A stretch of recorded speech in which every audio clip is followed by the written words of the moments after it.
오늘 이 아침에 함께 나누실 하나님의 말씀 에베소서 5장 1절로 7절의 말씀입니다. 에베소서 5장 1절로 7절의 말씀.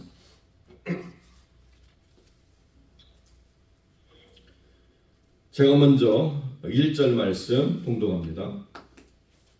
그러므로 사랑을 받는 자녀같이 너희는 하나님을 본받는 자가 되고 그리스도께서 너희를 사랑하신 것 같이 너희도 사랑 가운데서 행하라. 그는 우리를 위하여 자신을 버리사 향기로운 제물과 희생이다. 영광이 되십니다. 음행과 온갖 더러운 것과 탐욕은 너희 중에서 그 이름조차도 부르지 말라. 이는 성도에게 마땅한 바니라. 추함과 어리석은 나이는 그런 영광이 마땅치 아니하니 오히려 감사하는 바라. 너희도 정녕 이것을 알거니와 음행하는 자나 더러운 자나 탐하는 자 곧 우상 숭배한 자는 다 그리스도와 하나님의 나라에서 기업을 얻지 못하리니 누구든지 헛된 말로 너희를 속이지 못하라. 하나님의 진노가 불순종의 아들들에게 함께 있습니다. 그러므로 그들과 함께하는 자가 되지 말라. 아멘. 본문의 말씀을 가지고 하나님을 본받는 자가 되라 라는 제목의 말씀을 함께 나누겠습니다. 여러분, 하나님을 본받는 자가 된다. 이게 성경에 써 있으니까 우리가 지금 이야기하는 거지만 하나님을 본받는다는 게 가능한가요? 이렇게까지 우리가 살아야 될까? 이렇게까지 우리가 살 수 있을까? 이게 우리의 영원한 삶의 지향점이기 때문에 그렇습니다. 우리의 믿음의 성장이라고 하는 것은 그렇기 때문에 완성을 향해 나아가지만 결코 완성되지 않는 것입니다. 그러면 불가능한 것을 우리가 계속 추구하는 것이 맞는 건가? 예, 맞습니다. 왜 그렇습니까? 소망이 영원하다고 주님이 이미 말씀하셨기 때문에. 우리가 천국에서도 뭘 더 소망해야 되느냐? 하나님을 본받음을 더 소망하는 것이 우리의 믿음의 삶이라는 것입니다. 영원히 하나님을 본받음을 소망하고 영원히 하나님과 사랑함을 누리고 영원히 하나님 안에서 우리가 그 믿음의 거룩한 가치를 가져가는 것, 그것이 천국 백성으로서 천국에 완전히 우리가 새로운 몸을 가지고 살아가든 아니면 천국 백성으로 이 땅에서 있든 간에 우리의 삶의 목표는 바뀌지가 않는다는 거예요. 예수를 믿고 구원을 받으면 이제 우리가 어떤 삶의 지향점을 가져야 되느냐? 하나님을 본받는 자가 되라. 성경은 우리에게 명확한 목표를 제시해 주고 있습니다. 이 거룩한 말씀을 에베소 교회의 성도들에게 다 전달해 주고 있는데요. 고린도 교회의 마지막 전하는 말씀이 무엇입니까? 너희 속에 그리스도가 있는지 없는지 스스로 확정하지 못하면 너희들은 버리운 자다라고 이렇게 고린도 교회는 이야기하고 있지 않습니까? 지금 그리스도가 내 안에 있는지 없는지도 모른 채 살아가고 있는 성도들에게 하나님을 본받는 자가 되라고는 말할 수가 없는 거죠. 그러나 하나님 안에서 깨어 있어가지고 믿음 안에서 뿌리가 나리고 그것이 터가 든든히 굳어져서 사랑 가운데 무언가를 행할 수 있는 그런 성도들에게는 너희들은 하나님을 본받는 자라고 하는 삶의 목표를 가지고 살아가라, 이렇게 이야기할 수 있게 된다는 것입니다. 사람이 우상이 되지 않고 사람 안에서 종로로 다는 삶을 사는 게 아니라 그 믿음의 선배들 또 사도와 선지자들의 삶의 모습들을 통해서 우리가 많은 가르침을 받고 많은 영향력을 누리는 것은 당연하지만 그러나 본받아야 될 유일하신 분은 누구예요? 하나님이에요. 사람은 다 실수와 허물과 모자람과 잘못되는 분들이 있다는 것입니다. 그러니까 사람 때문에 시험 될 일이 없고 사람 때문에 길 잃어버릴 일이 없는 것입니다. 사람은 나에게 선한 영향력을 줄 때 감사한 일이지만 그러나 깨어있지 않고 어리석은 삶에 빠지는 순간부터는 내 믿음에 아무런 영향을 미치지 못한다. 나는 하나님을 본받는 자라고 부르심을 받은 하나님의 사람이다. 이게 굳건하게 서야 된다는 것입니다.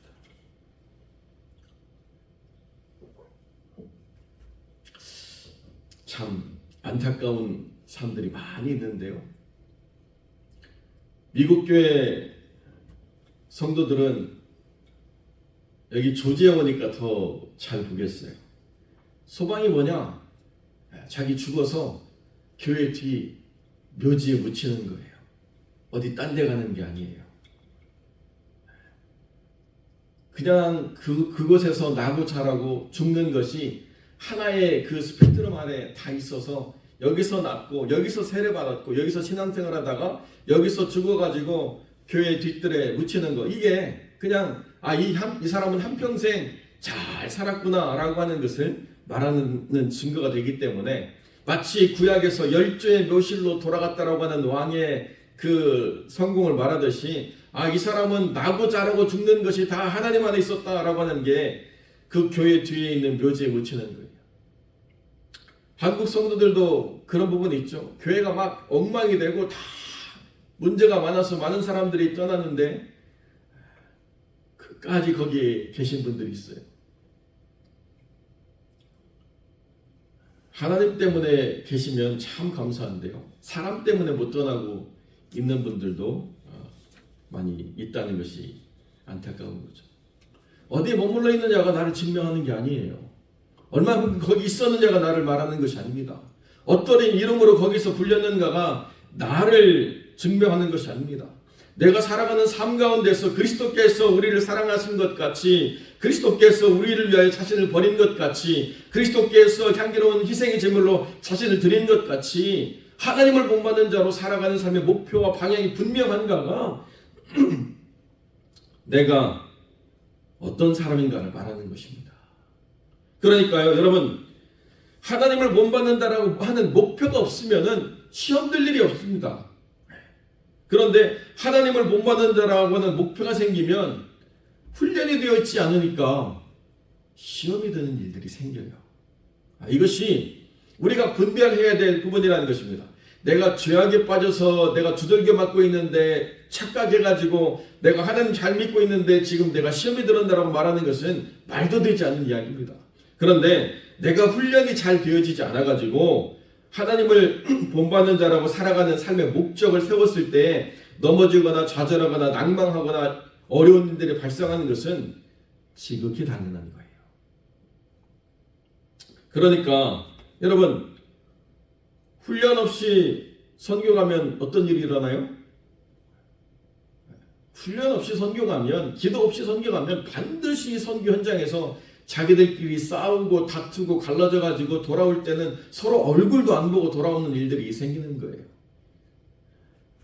왜 그런가? 처음에 갈 때 그냥 선한 마음으로 내가 그냥 좋은 일 한번 해보겠다고 갔다가 아무런 훈련 없이 갔는데요, 그 안에서 내 뜻대로 받아주지 않는 일들이 계속 일어나면 이제 마음이 상하고 갈라지고 다투고 그 가운데서 이제 편가르기 하는 거죠. 너 내 편이야, 저 사람 편이야.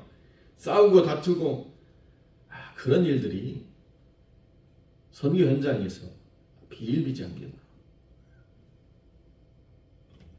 참 어리석은 일들이죠. 제가 아는 분도 참 하나님의 나라를 확장시키기 위해서 선교를 즐거워하시고 사랑하시는 분인데요,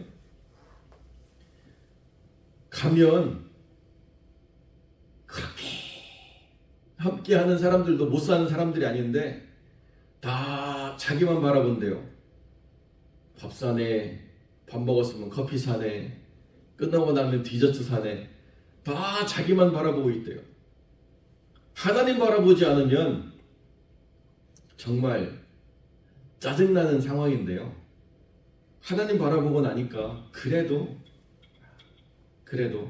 나는 이 사람들과 함께 하겠다라고 끝까지 이렇게 하셨다는 거예요. 만약에 그게 그냥 조금 한번 좋은 일 해보자고 왔다가 겪는 일이라면 한두 번이야 내가 사겠지만 그 다음부터는 어떻게 되겠어요? 야, 너는 돈이 없냐, 손이 없냐, 생각이 없냐, 왜 너는 안 사고 받아먹기만 하냐, 말 나오지 않겠습니까? 많은 일들이 있어요. 그렇게 지켜야 될 룰이 있는데 그 지켜야 될 룰에 훈련되지 않은 사람들은 자기 생각, 자기 마음, 자기 뜻대로 하려다가 계속 부딪히게 되거든요. 옛날에 그 러시아에 지금 있는 시절이 아니라 소련이라고 하는 시절에 거기 들어가면 들어갈 때 얼마 달러를 가지고 왔는지를 보고해가지고 나올 때 그 돈보다 많으면 못 가지고 나오게 돼 있어요. 그런데 들어갈 때 다 설명했거든요. 절대로 들어갈 때 여러분이 가지고 있는 달러를 숨기지 말고 다 쓰시라고. 가지고 돌아올 때 그 돈을 쓰지 않으면 한 푼도 못 가지고 돌아온다고. 아무리 얘기해도 말 안 듣고 꼭 돌아올 때 공항에서 걸려가지고 그 돈 다 가지고 못 와서 그냥 퉁퉁 불어가지고 돌아오는 내내 화가 나고 뭐 온갖 불만이 쌓여가지고 다시는 내가 소련 선교 안 한다, 다시는 내가 러시아 선교 안 한다, 이런 이야기만 하는 삶이 되는 일들이 있다는 거죠. 여러분, 전도해가지고 전도왕 금십자가 한돈 여기다 펜던트로 드리니까요, 막 얼마나 기쁘고 얼마나 감사한지 막 그분은 막 행복하죠. 그런데 그분이 한 100명 넘게 전도를 하셨는데요, 100명 넘게 온 사람들만큼 100명 넘는 사람들이 나가는 교회. 여러분, 그게 전도의 의미가 있습니까? 잘 처음에 와가지고 이 교회 정착하나 본데 안 나타나요. 왜 안 나타났느냐? 또 자기들끼리 다투고 싸우고 금전 문제를 가지고 뭐 받았느니 줬느니 안 받았느니 안 줬느니 뭐 많은 일들이 있는 거예요. 그러니까 여러분, 사역을 우리가 가지고 말하려고 하면 많은 말 할 수 있는 일들이 있지만 믿음에 관해서 말하려고 하면 하나님 앞에서 온전히 자기 자신이 발가벗겨진 것처럼 서서 나의 부끄러운 모든 것들이 다 드러나는 순간들이 올 텐데, 스스로가 목적을 바르게 정하지 않으면 다른 이야기를 가지고 자기를 말하려고 한다는 거예요. 선교사들도 마찬가지예요. 1년의 전반은 선교지에 있지만 1년의 절반은 선교지에 있지 않은 선교사들도 많습니다. 물론 많은 후원과 또 선교 복원을 위해서 애쓰는 그런 상호도 있는데요, 간혹 가다가 그렇지 않은 분들도 있어요. 선교지에다 큰 건물 펀드레이징 해가지고 지어놓고 마치 선교를 잘하는 것처럼, 그리고 참 목사인 저도 못하는데 뭐 선교사가 성지순례 여러 코스 다 돌아다니고 심지어 뭐 터키도 가고 이집트도 가고, 아니 선교사가 그렇게 많이 성지순례를 돌아갈 이유가 있나? 그런데 목사님 가보십시오. 참 좋습니다. 저는 한 7번 갔다 왔습니다. 어디 그렇게까지 가실 일이 뭐가 있는지 모르겠어요. 네, 사람들 앞에 만들어 놓은 거 가지고 얼마든지 자랑할 수 있습니다. 그러나 하나님은 속는 분이 아니세요. 그렇기 때문에 삶의 목적이 뭐냐? 하나님을 못 만드는 자가 되는 거, 여기에 분명하지 않으면 다 헛것이라는 거예요. 누구든지 헛된 말로 너희를 속이지 못하게 하라고 6절에 말씀하고 있지 않습니까? 왜 그렇습니까? 음행하는 자나 더러운 자나 탐하는 자, 곧 우상 숭배하는 자는 다 그리스도와 하나님의 나라에서 기업을 얻지 못할 것이다라고 말씀하고 있습니다. 골로새서 3장 5절에 탐심이 곧 우상 숭배라고 말하고 있지 않습니까? 나는 탐심이 없는데요, 나는 하나님을 영화롭게 하기 위한 선한 열심이 있을 뿐이지 나는 탐심이 없습니다.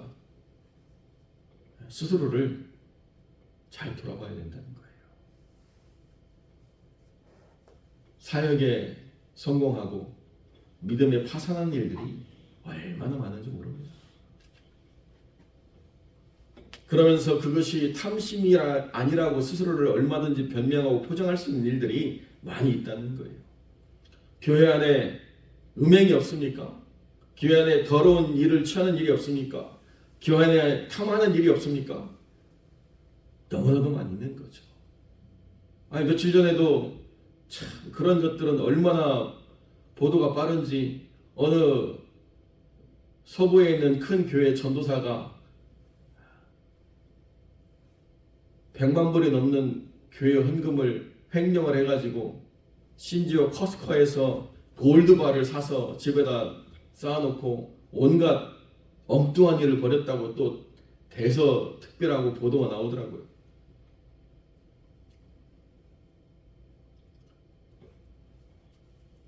교회는요 결코 100% 안전한 곳이 아닙니다. 그렇기 때문에 내 믿음은 누구를 변명하거나 어떤 상황을 말하거나 어떤 순간을 우리가 대면서 이것 때문이라고 말하는 것은 아담의 범죄를 똑같이 지는 거예요. 하나님이 지으신 이 여자 때문에 내가 범죄했습니다라고 말하는 것은 아무런 의미가 없는 것이죠. 자기 믿음은 자기가 지키는 거예요. 하나님을 본받는 자가 된다고 한다면 사람 변명하거나 환경을 탓하거나 상황을 말하거나 어떤 다른 이유를 말할 수가 없어요. 나는 분명하게 하나님을 본받는 자가 되겠다라고 하는 믿음의 그 굳건한 방향이 서서 흔들리지 않는 삶이 될 때 하나님의 나라와 그리스도 안에서 우리가 분명한 기업을 얻는 자로 하나님이 세워주신다는 것입니다.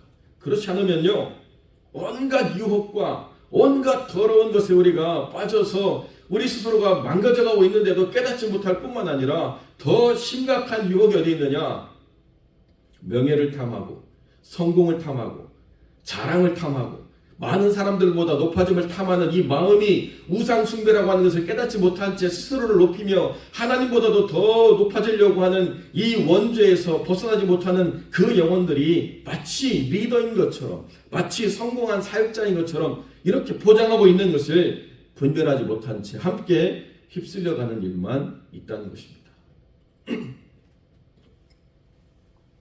얼마나 많은 사람들이 그러한 오류와 모순을 범하고 있는가, 우리가 경성하지 않으면 정말 위험한 시대를 우리가 보내고 있는 것입니다. 그들과 함께하는 자가 되어서는 결단코 안 되는 것이죠. 그렇기 때문에 오늘 우리가 이제 전도 집회가 얼마 남지 않은 이 순간 속에서 더 우리 자신을 돌아봐야 된다는 거예요. 사역 잘하고 싸우고 다투는 교회로 되고 싶습니까? 아니면 사역도 잘하고 믿음도 멋지게 세워가는 교회가 되고 싶습니까? 우리가 깨어있지 않으면요 많은 사역에 바쁘고 분주하다가 믿음이 상처를 입는, 그리고 그것 때문에 심지어는 믿음을 더 이상 목적으로 삼지 않는 삶의 선택을 하는 경우도 우리가 보게 된다는 것입니다. 믿음 다음에 사역이에요. 믿음 다음에 다른 어떤 삶이 있습니다.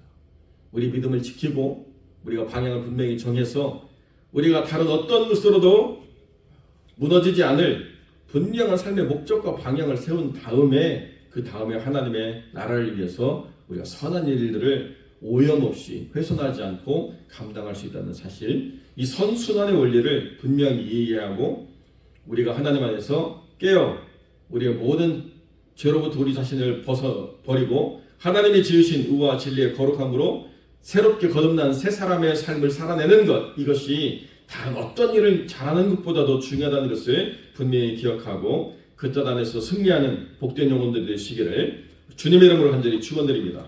기도하겠습니다.